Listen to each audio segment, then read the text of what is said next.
জটিলতা কাটিয়ে ৩ বছর পর ড্রাইভিং লাইসেন্স দেওয়া শুরু বিআরটিএর। বায়োমেট্রিকের সময় লাগায় বাড়ছে ভোগান্তি।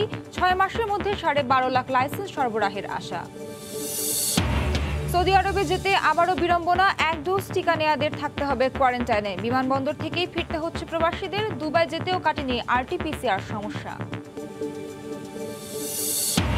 করোনায় সারা দেশে বন্ধ হয়ে গেছে ৩,৫০০ কিন্ডারগার্টেন। অনিশ্চিত হাজার হাজার শিক্ষার্থীর শিক্ষাজীবন। বেকার হয়ে পড়েছেন বহু শিক্ষক। সরকারি প্রণোদনার দাবি। পঞ্চগড়ে গৃহহীন ৮৫০ পরিবার পেল স্থায়ী ঠিকানা। মুজিব শতবর্ষে প্রধানমন্ত্রীর আশ্রয় প্রকল্পের পাকা বাড়ি পেয়ে খুশি সুবিধাভোগীরা।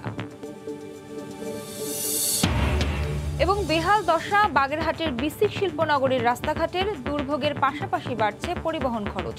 সংস্কারের দাবি ব্যবসায়ী নেতাদের।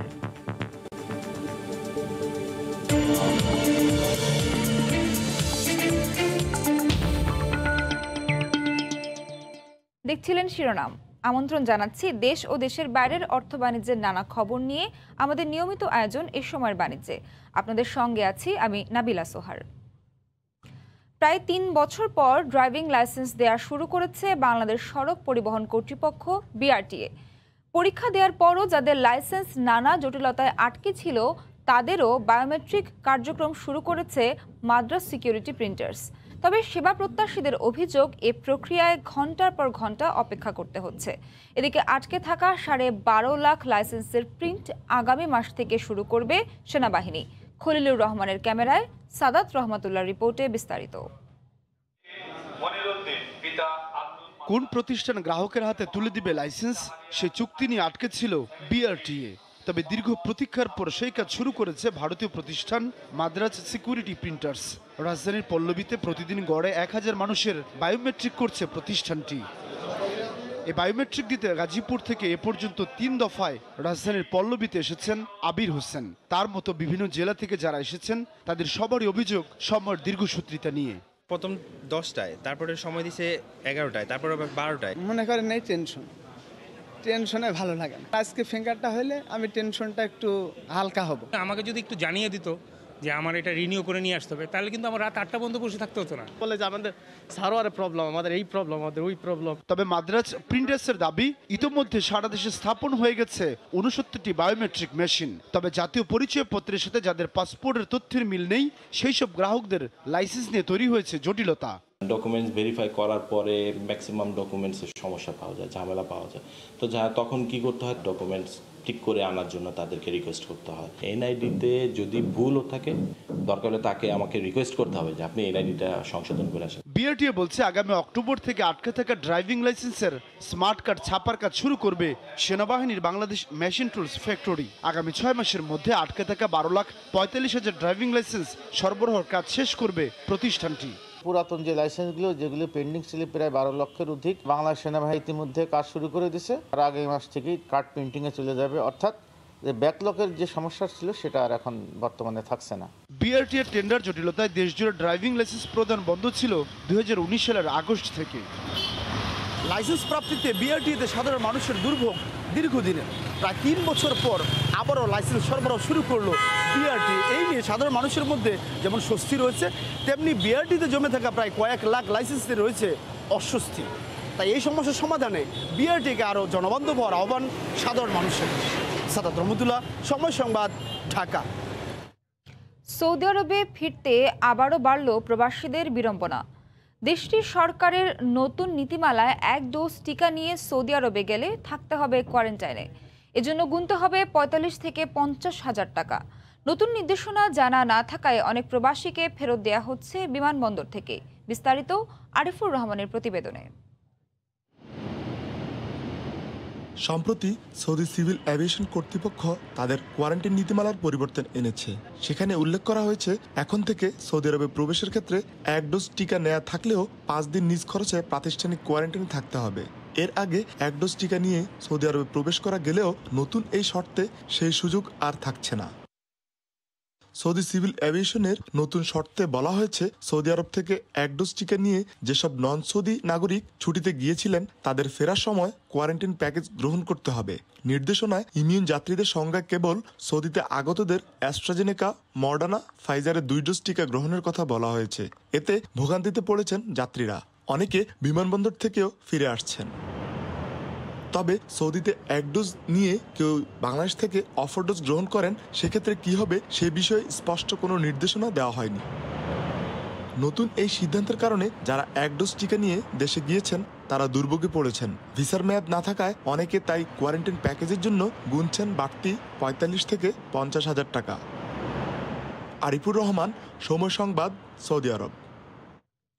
হজরত শাহজালাল আন্তর্জাতিক বিমানবন্দরে স্থাপন করা 6টি RT-PCR ল্যাবে এখনও শুরু হয়নি প্রবাসীদের করোনা পরীক্ষা।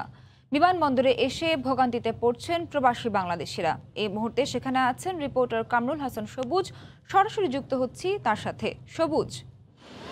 সোহার, হজরত শাহজালাল আন্তর্জাতিক বিমানবন্দরে RT-PCR ল্যাব স্থাপন এবং সেখানে করোনা পরীক্ষার মাধ্যমে যে দুবাইগামী যাত্রীদের ছাড়পত্র দেওয়া বা দুবাই যাওয়ার যে সুগম করার যে কার্যক্রম চলছে বেশ কিছুদিন ধরে, এবং গত কয়েকদিন হলে আমরা শুধুমাত্র শুনছি আজকেই হয়ে যাবে, কালকে থেকেই শুরু হবে, যেটা যাত্রীরাও এখানে যারা আসছেন দুবাইগামী প্রবাসী বাংলাদেশিরা তারাও কিন্তু এটাই জানছেন। তো আমরাও সেই খবরের জন্যই কিন্তু আজকে এখানে এসেছি, কিন্তু আজকে নতুন কোনো খবর আসলে বাংলাদেশের পক্ষ থেকেও নেই সংযুক্ত আরব আমিরাতের পক্ষ থেকেও, কারণ সংযুক্ত আরব আমিরাত থেকেই কিন্তু গত 30 আগস্টে একটি নির্দেশনা দেওয়া হয় যে ফ্লাইট ছাড়ার 6 ঘন্টা আগে বিমানবন্দরে স্থাপিত র্যাপিড PCR ল্যাব থেকে করোনা টেস্ট নেগেটিভ সার্টিফিকেট নিতে হবে। সেই জায়গা থেকেই কিন্তু যে বাংলাদেশ সরকার কার্যক্রম শুরু করে এবং ধারাবাহিক কার্যক্রমের অংশ হিসেবে কিন্তু তারা এখানে 6টি ল্যাব স্থাপন করে ফেলেছে অলরেডি। কিন্তু 6টি ল্যাবের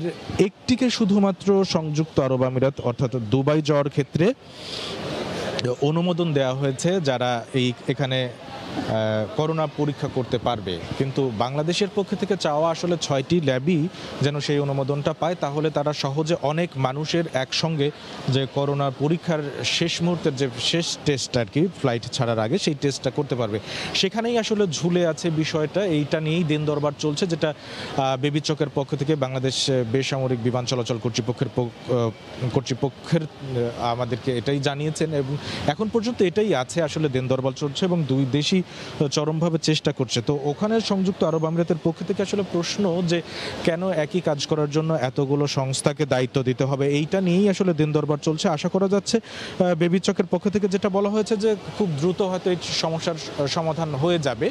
আসলে সেই সমাধান হলেই তারা এটা পাবলিকলি জানাতে চায়, আসলে দিন বা অপেক্ষায় রাখতে চায় না।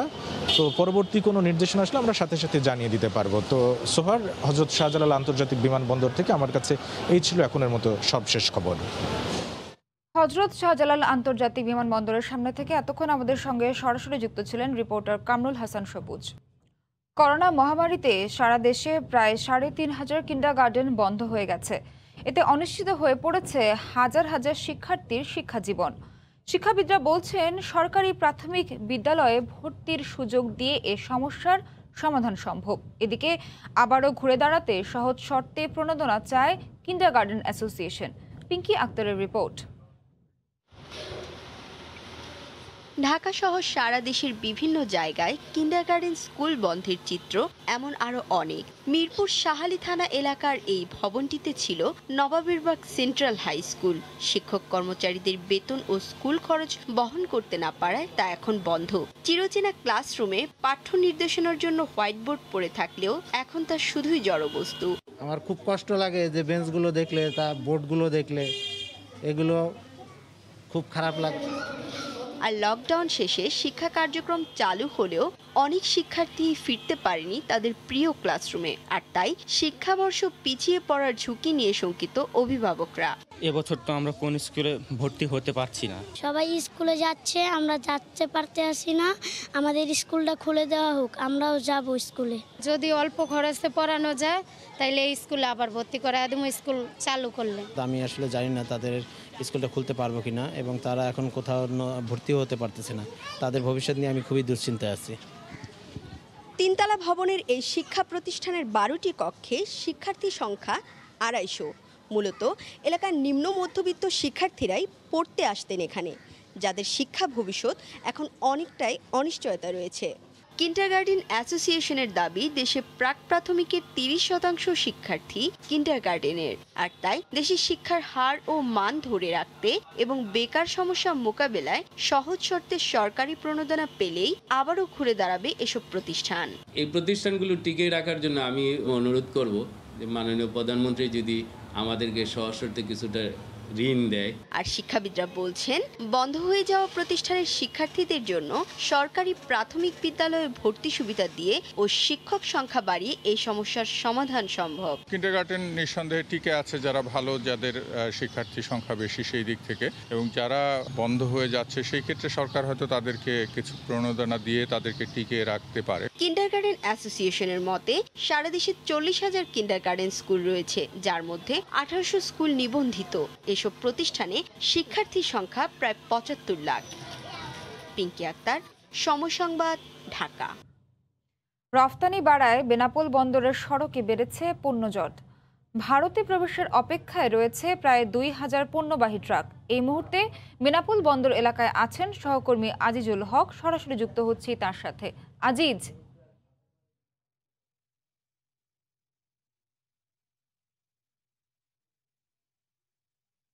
আপনাকে এই মুহূর্তে আমি দাঁড়িয়ে আছি বেনাপোল স্থলবন্দর এলাকায়। আপনি জানেন যে দেশে মোট 24টি স্থলবন্দর আছে। 24 স্থলবন্দরের মধ্যে সচল আছে 12টি। এই 12টির সাথে ভারতের সাথে বাংলাদেশের আমদানি এবং রপ্তানি বাণিজ্য শুরু হয়। বন্দরের তথ্য মতে প্রতি বছর এই বেনাপোল বন্দর দিয়ে ভারতের সাথে প্রায় 8,000 কোটি টাকা রপ্তানি বাণিজ্য এবং 40,000 কোটি টাকার আমদানি বাণিজ্য হয়ে থাকে। আপনি জানেন যে সম্প্রতি গেল 1.5 বছর করোনা ভাইরাসের কারণে কিন্তু ব্যবসায়ীরা বিশেষ করে চাহিদা মতো তারা যে রপ্তানি বাণিজ্য সেই রপ্তানি বাণিজ্য করতে পারেনি। বর্তমানে বাংলাদেশ এবং ভারত অংশের যে করোনা সংক্রমণ পরিস্থিতি সেটি কিন্তু কমে আসায় কিন্তু আবারও কিন্তু বাংলাদেশের যে রপ্তানি পণ্যের চাহিদা সেই চাহিদা কিন্তু প্রচুর পরিমাণে বেড়েছে। আপনি জানেন যে এর আগে সাধারণত প্রতিদিন 70 থেকে 80 ট্রাক রপ্তানি হতো, কিন্তু বর্তমানে যে বাংলাদেশি পণ্যের ব্যাপক চাহিদা ভারতে হওয়ায় প্রতিদিন প্রায় 300 থেকে 400 ট্রাক রপ্তানি পণ্য নিয়ে বেনাপোল বন্দরে ট্রাক আসছে ভারতে যাওয়ার জন্য। কিন্তু সমস্যা যেটি হয়েছে ভারতের পেট্টাপল অংশে এই প্রতিদিন যে 300 ট্রাক পণ্য তাদের গ্রহণ করার সক্ষমতা নাই, ফলে বেনাপোল বন্দর এলাকায় কিন্তু প্রচুর পরিমাণে যে পণ্যজট সেই পণ্যজট সৃষ্টি হয়েছে। এই মুহূর্তে বেনাপোল স্থলবন্দর থেকে প্রায় আমরাখালির মতো 7 কিলোমিটারে প্রায় 2000 রপ্তানি পণ্য নিয়ে বাংলাদেশি ট্রাক ভারতের প্রবেশের অপেক্ষায় দাঁড়িয়ে আছে। আমরা ব্যবসায়ীদের সাথে কথা বলেছি, ব্যবসায়ীরা আমাদেরকে বলছেন যে রপ্তানি বাণিজ্যের আমদানি বাণিজ্যের প্রতি ভারতের আগ্রহ থাকলে বাংলাদেশি যে রপ্তানি পণ্য গ্রহণের সেটির ব্যাপারে কিন্তু তাদের বড় বড় থেকে সেই ধরনের তারা আগ্রহ আমরা দেখতে পাইনি। প্রতিদিন তারা 400 ট্রাক বাংলাদেশে রপ্তানি করলেও বাংলাদেশ থেকে তারা 150 থেকে 200 ট্রাকের বেশি রপ্তানি পণ্য তারা গ্রহণ করে না। ফলে কিন্তু এই মারাত্মক পণ্য জটে বাংলাদেশি ব্যবসায়ীরা মারাত্মকভাবে কিন্তু লোকসানের কবলে পড়ছেন। এছাড়া যে শিল্প কারখানায় উৎপাদন সেই উৎপাদন কিন্তু ব্যাহত হচ্ছে। পাশাপাশি ভারতীয় আমদানিকারকদের সাথে বাংলাদেশের রপ্তানিকারক যে চুক্তি ছিল নির্দিষ্ট সময়ের মধ্যে পণ্য পরিবহন করা সেই চুক্তি কিন্তু অথবা কথা কিন্তু বাংলাদেশের ব্যবসায়ীরা রাখতে পারছেন না। আমরা কথা বলেছি এখানকার ব্যবসায়ীদের সাথে, ব্যবসায়ীরা আমাদেরকে বলেছেন যে ভারত অংশে একমাত্র যদি জায়গা অধিগ্রহণ করা যায় প্রচুর পরিমাণে সেই ক্ষেত্রে এই যে পণ্য জট সেই পণ্য জট কিন্তু কমতে পারে। আমরা কথা বলছি কাস্টম কর্তৃপক্ষের সাথে, কাস্টম কর্তৃপক্ষ আমাদেরকে বলেছেন যে আমরা ভারত অংশের কর্তৃপক্ষের সাথে আলোচনা করেছি, তারা যেন দ্রুত এই সমস্ত রপ্তানি পণ্য তারা গ্রহণ করেন।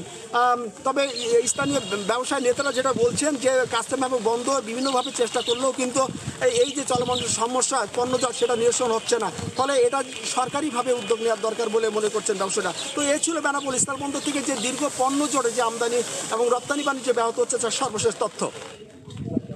বেনাপোল বন্দর এলাকার সামনে থেকে এতক্ষণ আমাদের সঙ্গে সরাসরি যুক্ত ছিলেন সহকর্মী আজিজুল হক। 2 দশক পার হলেও বাগেরহাটের বিসিক শিল্পনগরীর অবকাঠামো উন্নয়ন হয়নি। রাস্তাঘাটের বেহাল দশার কারণে নিয়মিত দুর্ভোগের পাশাপাশি বাড়ছে পরিবহন খরচ, সুপেয় পানি ও ড্রেনেজ সমস্যা নিত্যদিনের। দ্রুত অবকাঠামো সংস্কারের দাবি ব্যবসায়ী নেতাদের। বিসিক শিল্পনগরীর উপব্যবস্থাপক বলছেন, অবকাঠামো উন্নয়নে দরপত্র আহ্বান করা হয়েছে। বাগেরহাট প্রতিনিধি আলী আকবর টুটুলের পাঠানো তথ্য ও ছবি নিয়ে রিপোর্ট। বাগেরহাট বিসিক শিল্পনগরীর প্রধান ফটকে ঢুকতেই খানাখন্দে ভরা সড়কটি। বড় বড় গর্ত আর বেহাল দশায় যানবাহন চলাচলে অনুপযোগী সড়কটি। নেই ড্রেনেজ ব্যবস্থাও।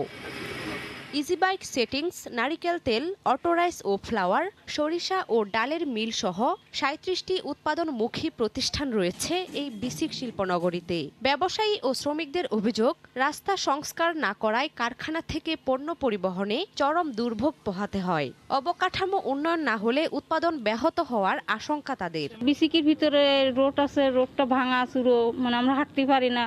এই রোডঘাটে মেলা গাড়ি ঘোড়া অ্যাক্সিডেন্ট হয়েছে, কাইতে চিত হয়ে পড়ে গাড়ি, গাড়িও নেওয়া যায় না আর এ পথে আনাও যায় না গাড়ি। ভাঙ্গাচোরা, আদলা, বিল্ডিং ভাঙ্গা এসব নিয়ে ফেলায়, তারপরে আমাদের এই গাড়ি ঘোড়া সব পার করতে হয়। দ্রুত অবকাঠামো সংস্কার বা উন্নয়ন করা না হলে বেশিরভাগ কারখানা বন্ধ হয়ে যেতে পারে বলে দাবি বিসিক শিল্পনগরী মালিক সমিতির নেতার। ইমিডিয়েট আমাদের দাবি হচ্ছে এখন যে অনতিবিলম্বে এই বছরেই এই রাস্তাঘাটগুলো পুনর্নির্মাণ করে দেওয়া হোক। অবকাঠামো উন্নয়নের জন্য দরপত্র আহ্বান করা হয়েছে বলে জানান বিসিক শিল্পনগরীর কর্মকর্তা। আমাদের একটা রাস্তার কাজ অলরেডি চলতেছে, মানে প্রায় কমপ্লিটের পথে, এবং ড্রেনের কাজও চলতেছে। আর বাকি যে রাস্তাগুলো আছে সেগুলোর বর্তমানে টেন্ডার পাস হয়ে গেছে অলরেডি, তো ওগুলোর কাজও সামনে শুরু হবে। 1996 সালে শহরের ভৈরব নদের পাশে প্রায় 21 একর জমির উপর ক্ষুদ্র ও কুটির শিল্পনগরী গড়ে তোলা হয়। এখানে 123টি শিল্প প্লট রয়েছে। সময় সংবাদ, বাগেরহাট। পঞ্চগড়ের বিলুপ্ত ছিটমহল সহ পঞ্চগড় সদর উপজেলার গৃহহীন ও সুবিধাবঞ্চিত 844টি পরিবার পেল স্থায়ী ঠিকানা। বছরের পর বছর অন্যের জমিতে ঝুপড়ি ঘর বানিয়ে কোনো রকমে দিন কেটেছে তাদের। মুজিব শতবর্ষে প্রধানমন্ত্রীর আশ্রয় প্রকল্পের অংশ হিসেবে পাকা বাড়ি পেয়ে খুশি সুবিধাবঞ্চিত পরিবারগুলো। পঞ্চগড় থেকে আব্দুর রহিমের পাঠানো তথ্য ও ছবি নিয়ে প্রতিবেদন। ক্ষেত খামারে কাজ করে পরিবারের অন্য কর্মসংস্থানের ব্যবস্থা হলেও এদের কারোরই নেই থাকার কোনো ঘর। অন্যের জমিতে ঝুপড়ি ঘরে পরিবারের সব সদস্য নিয়ে গাদাগাদি করেই কাটে তাদের জীবন। জীবনযুদ্ধে ছুটে চলা পঞ্চগড় সদর উপজেলার বিলুপ্ত ছিটমহল সহ বিভিন্ন স্থানে ভেসে বেড়ানো 844টি পরিবার মুজিব শতবর্ষে পেল প্রধানমন্ত্রীর বিশেষ প্রকল্পের বাড়ি। আমাদেরকে গুচ্ছ গ্রাম বলে যে পাকা ঘর রয়েছে, আমরা পাকা ঘর পাই খুব আনন্দিত, খুশি। অনেক কষ্টে আসলাম, 2টা বাচ্চা নিয়ে, মানুষের অনেক কথা শুনছি। এখন আল্লাহ দিলে শেখ হাসিনা আমাদেরকে ঘর দিছে, অনেক সুখে আছি। কষ্ট করছি, এখানে আইসা আমাদের সুখ হয়েছে। নিজের একটি পাকা বাড়ির স্বপ্ন দেখত তারা। সমাজে আশ্রয়হীনভাবে বেঁচে থাকা মানুষরা নিরাপদ, টেকসই ও মজবুত পাকা ঘর পেয়ে খুশি। যে একটা ঘরে ছিলাম, ঘরেতে পানি পড়তো, এখন শেখ হাসিনা একটি ঘর বানা দিছে, ভিটা করে দিছে, ওখানে আমরা বসবাস করতেছি। পাকা ঘর দিছে, লেট্রিন দিছে, টিপল দিছে, সবকিছু তৈরি করে দিছে। আমরা এখন খুব শান্তি নিয়ে আছি, ছেলে মেয়ে নিয়ে, বাচ্চা কাচ্চা নিয়ে। এর মধ্য দিয়ে ছিন্নমূল মানুষের জীবনমান উন্নয়ন হবে বলে মনে করেন সরকারের মাঠ প্রশাসনের কর্মকর্তা। আমরা তাদের বিদ্যুৎ সংযোগ থেকে শুরু করে অন্যান্য সকল সুযোগ সুবিধা দিয়েছি এবং তাদের জীবনমান উন্নয়নে তাদের কর্মসংস্থানের ব্যবস্থা নেওয়া হয়েছে। পঞ্চগড় সদর উপজেলায় 844টি পরিবারের মধ্যে বিলুপ্ত ছিটমহলের পরিবার রয়েছে 13টি, আর বাকি 831টি পরিবার ভূমিহীন ও সুবিধা বঞ্চিত। সময় সংবাদ, পঞ্চগড়। নারায়ণগঞ্জে পাইকারি মাছ বাজারে সব ধরনের মাছের সরবরাহ বাড়ায় দামও কমেছে। গত কয়েকদিন ধরে আড়তগুলো বড় আকৃতির ইলিশে ভরপুর, তাই ইলিশ কিনতে হুমড়ি খেয়ে পড়ছেন ক্রেতারা। নারায়ণগঞ্জ থেকে শওকত আলী সৈকতের তথ্য ও আরিফ হোসেনের ছবি নিয়ে রিপোর্ট। নারায়ণগঞ্জ শহরের শীতলক্ষ্যা নদীর পশ্চিম তীরে 3 নম্বর ঘাটে এই জেলার সবচেয়ে বড় পাইকারি মাছ বাজারটি পরিচালিত হচ্ছে শত বছর ধরে। নদী পথে পরিবহনের সুবিধার কারণে ব্রিটিশ আমলে এখানে মাছ বাজারটি প্রতিষ্ঠিত হয়। মূলত এই মাছ বাজার থেকে মাছ সরবরাহ হয়ে থাকে নগরের বিভিন্ন পাড়া মহল্লার বাজারগুলোতে। রুই, কাতলা, ইলিশ, বোয়াল, বাঘা আইড়, রিঠা সহ ছোট বড় সব ধরনের দেশি মাছ পাইকারি মূল্যে বেচাকেনা হয় এখানে। বিশেষ করে 2.5 থেকে 3 কেজি ওজনের পদ্মার ইলিশ এখন সবার হাতের নাগালে। মাঝারি আকারের ইলিশ বিক্রি হচ্ছে কেজি প্রতি 700 থেকে 1000 টাকা মূল্যে, আর বড় আকৃতির ইলিশ পাওয়া যাচ্ছে কেজি প্রতি 1200 থেকে 1500 টাকায়। আইড় মাছ আছে, চিতল মাছ আছে, বাইলা মাছ আছে, সব নদীর মাছ, আমরা কোনো চাষের মাছও বেশি না। আসল পদ্মার ইলিশ 1400 টাকা কেজি। এটা সাকুশ মাছ, এটা অনেকে শাপলা পাতা বলে, এমনি 550 টাকা কেজি বিক্রি করি। ফরমালিন মুক্ত সব ধরনের মাছ পাওয়া যায় বলে অধিকাংশ মানুষ মাছ কিনতে আসেন এই বাজারে। মাপে ভালো পাই, জিনিস টাটকা পাই। এটা ফরমালিন মুক্ত তাজা মাছ পাওয়া যায়, যেহেতু নদীর কাছে। সকালবেলা ভ্যারাইটি মাছ পাওয়া যায়। জেলা মৎস্য অধিদপ্তর নিয়মিত তদারকি করায় এখানে লাভবান হচ্ছেন ক্রেতা বিক্রেতা উভয়ই। মৎস্য অধিদপ্তরের লোক আইসা সবসময় এটা মনিটর করতেছে যে এখানে কি ধরনের মাছ বিক্রি হইতেছে, ফরমালিনওয়ালা বিক্রি হইতেছে কিনা, তারপরে কোনো বাজে কোনো মাছ আছে কিনা। এই জন্য নিশ্চিতে মানুষ এখানে বাজার করতে পারে। শতাধিক আড়তদার ও হাজারের বেশি পাইকারি ব্যবসায়ী বংশ পরম্পরায় মাছের ব্যবসা করছেন এখানে। প্রতিদিন 2.5 থেকে 3 কোটি টাকার মাছ বিক্রি হয় এই বাজারে। সময় সংবাদ, নারায়ণগঞ্জ। আলু উৎপাদনের শীর্ষ জেলা মুন্সিগঞ্জে পাইকারি দরে বিক্রি হচ্ছে আলু। উৎপাদনে 18 থেকে 20 টাকা খরচ হলেও কেজিতে বিক্রি হচ্ছে 6 থেকে 9 টাকায়। লোকসানে পড়েছেন কৃষক। নাসিরউদ্দিন উজ্জ্বলের রিপোর্ট, ছবি তুলেছেন আবু সাইদ। মুন্সিগঞ্জের হিমাগারগুলোর শেড ভর্তি আলু এভাবেই পড়ে আছে, নেই পাইকার বা ক্রেতা। নিত্যদিনের খাদ্য তালিকায় থাকা খাদ্যশস্যটি এখন চাষির গলার কাটা। গত কয়েকদিনে পাইকারি বাজারে পানির দরে বিক্রি হচ্ছে আলু। এই অবস্থায় লোকসানের আশঙ্কা করছেন কৃষক। তাদের দাবি, উৎপাদন ও হিমাগার ভাড়া সহ সংরক্ষণে ব্যয় হয় কেজি প্রতি 18 থেকে 20 টাকা। 1 কেজি আলুর দাম পড়ছে 18 থেকে 20 টাকা, কিন্তু বর্তমানে 1 কেজি আলু 9 থেকে 10 টাকা। এই বছর যে কমে আছে, এখন সেই প্রশাসন কোথায়? আমি তো সামনের বার আলু লাগাম, হেতু বিঘা আমার নাই। আলু বিঘায় বস্তা পড়ছে আমাকে 1100 টাকা, 1050 টাকা, 1000 টাকা। আলু বিঘাইতে 300 টাকা, 350 টাকা। আমরা তো চালান শেষ হয়ে গেলাম গা। জরুরি ভিত্তিতে আলু রপ্তানি বা বহুমুখী ব্যবহার নিশ্চিতের আহ্বান জানিয়েছেন কৃষি কর্মকর্তা। আলুর পাশাপাশি চাল, কুমড়া, লাউ, শিম, শসা সারা বছরই পাওয়া যাচ্ছে, যার কারণে আলুর যে ব্যবহার স্বাভাবিকভাবে কমে যাচ্ছে। তো সেই ক্ষেত্রে আলুর যদি আমরা উৎপাদনটাকে ধরে রাখতে চাই, আলুর সবজির পাশাপাশি বিকল্প ব্যবহার বাড়াতে হবে। এবার 37,850 হেক্টর জমিতে প্রায় 13 লাখ মেট্রিক টন আলু উৎপাদন হয়েছে। কৃষি বিভাগের তথ্য মতে জেলায় এবছর প্রায় 5.5 লাখ মেট্রিক টন আলু হিমাগারে সংরক্ষণ করা হয়, কিন্তু আলুর বাজার একেবারেই পড়ে যাওয়ায় এখন পর্যন্ত 3 লাখ মেট্রিক টনেরও বেশি আলু হিমাগারেই রয়ে গেছে। মুন্সিগঞ্জের মুক্তাপুর থেকে নাসিরউদ্দিন উজ্জ্বল, সময় সংবাদ। নতুন হেয়ার অয়েল লঞ্চ করলো ডাবর বাংলাদেশ। সম্প্রতি রাজধানীর একটি হোটেলে বার্ষিক ব্যবসায়ী সম্মেলন 2021 অনুষ্ঠিত হয়েছে। এই অনুষ্ঠানে ডাবর বাংলাদেশ তাদের নতুন পণ্য ডাবর গোল্ড বেলিফুল কোকোনাট হেয়ার অয়েলের মোড়ক উন্মোচন করেছে। এ সময় ডাবর বাংলাদেশের ঊর্ধ্বতন কর্মকর্তারা উপস্থিত ছিলেন।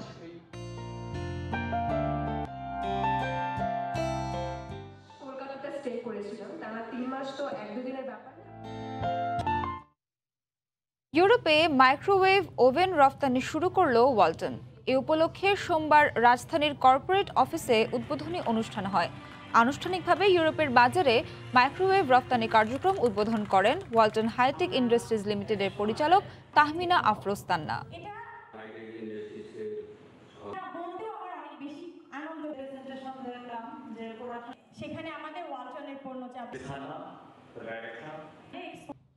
শিশুরাই এখানে সব, তাদের দায়িত্বেই পরিচালিত হয় পুরো একটি রেল স্টেশন। ভাবতে অবাক লাগলেও এমনটি সত্যি। এই রেল স্টেশনের দেখা মিলবে হাঙ্গেরির রাজধানী বুদাপেস্টে। অভূতপূর্ব এই স্টেশন থেকে শিশুদের নেতৃত্বে ভ্রমণ করতে প্রতি বছর ছুটে আসেন হাজার হাজার পর্যটক।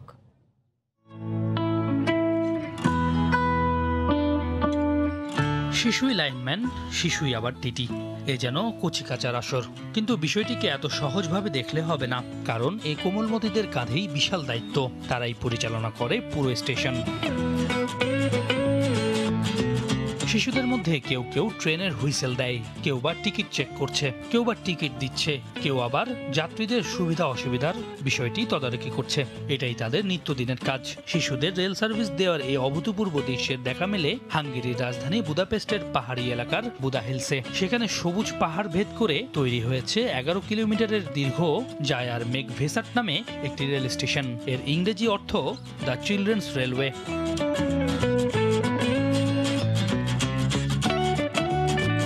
এই রেলওয়েতে চলে সাদা, নীল আর লাল রঙের ট্রেন। শিশুদের পোশাকের রংটাও রেলওয়ের সঙ্গে মিলিয়েই। ট্রেনে থাকা দুই ধরনের বগির মধ্যে প্রথম শ্রেণীর বগির সিটগুলো খুব সুন্দর সবুজ ভেলভেটে মোড়ানো, আর সাধারণ শ্রেণীর বগিগুলো কাঠের তৈরি। তবে প্রতিটি বগি বেশ যত্ন নিয়ে সুন্দর অলংকরণে তৈরি। রেলওয়েতে আকর্ষণীয়ভাবে সাজানো 7টি স্টপেজ রয়েছে, যার সবগুলোই দেখাশোনা করে শিশুরা। এই শিশুদের বয়স মাত্র 10 থেকে 14, আর এদের সবাই আশপাশের এলাকার বিভিন্ন স্কুলে অধ্যয়নরত। এখানে যেসব শিশু যোগদান করে তাদের সবাইকেই মেধার উপর ভিত্তি করে নিয়োগ দেওয়া হয়। নিয়োগের পর তাদের 4 মাসের একটি ট্রেনিংয়ে অংশ নিতে হয়। এরপর রেলওয়ে ম্যানেজমেন্টের সব ধরনের কাজ সম্পাদনের জন্য পরীক্ষায় বসতে হয়। এতে পাশ করলে তবেই মেলে 1 বছরের লাইসেন্স। আর শিশুদের এসব কাজের তদারকির জন্যও নিয়োগপ্রাপ্ত আছেন কয়েকজন প্রাপ্তবয়স্ক কর্মকর্তা।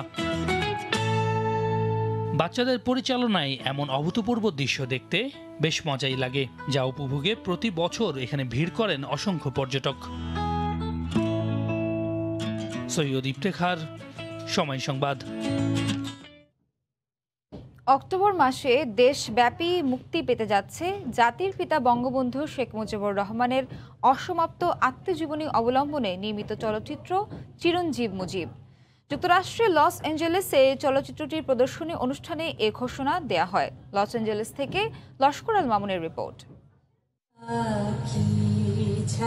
বঙ্গবন্ধু কন্যা শেখ হাসিনা ও শেখ রেহানা নিবেদিত শেখ মুজিবুর রহমানের অসমাপ্ত আত্মজীবনী অবলম্বনে নির্মিত চলচ্চিত্র চিরঞ্জীব মুজিব। পূর্ণদৈর্ঘ্য এ চলচ্চিত্রটির পরিচালক নজরুল ইসলামের উপস্থিতিতে যুক্তরাষ্ট্রের স্থানীয় সময় সোমবার লস অ্যাঞ্জেলেসের একটি মিলনায়তনে এর প্রদর্শনী হয়। প্রদর্শনীর সূচনা বক্তব্যে পরিচালক নজরুল ইসলাম বলেন, বঙ্গবন্ধুকে সঠিকভাবে উপস্থাপন করতে 2 ঘন্টা 16 মিনিটের সিনেমাটি নির্মাণ করা হয়েছে, যা আগামী অক্টোবর মাসে দেশব্যাপী মুক্তি পেতে যাচ্ছে। তোমার শিশুগুলো কিন্তু মনেই হয় না যে তুমি প্রাইমারি স্কুল পর্যন্ত লেখাপড়া করছো। হায়দার এন্টারপ্রাইজের ব্যানারে নির্মিত চলচ্চিত্রের নাম ভূমিকায় অভিনয় করেছেন আহমেদ রুবেল। ফজিলাতুন্নেসা মুজিবের ভূমিকায় আছেন চিত্রনায়িকা পূর্ণিমা। এতে আরও অভিনয় করেছেন খায়রুল আলম সবুজ, SM মহসিন, দিলারা জামান, আজাদ আবুল কালাম, শতাব্দী ওয়াদুদ সহ অন্যান্যরা। এই সিনেমাটি বানানোর পেছনে ইন্সপিরেশন মাননীয় প্রধানমন্ত্রী, ওনার প্রত্যক্ষ গাইডেন্সে এই সিনেমাটি তৈরি করেছি আমি। পূর্ণ দৈর্ঘ্য চলচ্চিত্র চিরঞ্জীব মুজিব প্রদর্শনী শেষে ক্যালিফোর্নিয়া যুবলীগের পক্ষ থেকে কেক কেটে প্রধানমন্ত্রী শেখ হাসিনার জন্মদিন উদযাপন করা হয়। লস্কর আল মামুন, সময় সংবাদ, লস অ্যাঞ্জেলেস, যুক্তরাষ্ট্র। এ সময়ের বাণিজ্যের শীর্ষ সংবাদগুলো জানিয়ে দিচ্ছি আরও একবার। টেন্ডার জটিলতা কাটিয়ে 3 বছর পর ড্রাইভিং লাইসেন্স দেওয়ার শুরু। বিআরটি-এর বায়োমেট্রিকের সময় লাগায় বাড়ছে ভোগান্তি। 6 মাসের মধ্যে 12.5 লাখ লাইসেন্স সরবরাহের আশা। সৌদি আরবে যেতে আবারও বিড়ম্বনা, 1 ডোজ টিকা নেয়াদের থাকতে হবে কোয়ারেন্টাইনে। বিমানবন্দর থেকেই ফিরতে হচ্ছে প্রবাসীদের। দুবাই যেতেও কাটেনি RT-PCR সমস্যা। এবং করোনায় সারা দেশে বন্ধ হয়ে গেছে 3,500 কিন্ডারগার্টেন। অনিশ্চিত হাজার হাজার শিক্ষার্থীর শিক্ষা জীবন। বেকার হয়ে পড়েছেন বহু শিক্ষক। সরকারি প্রণোদনার দাবি। এ ছিল এ সময়ের বাণিজ্যে। সঙ্গে থাকুন সময়।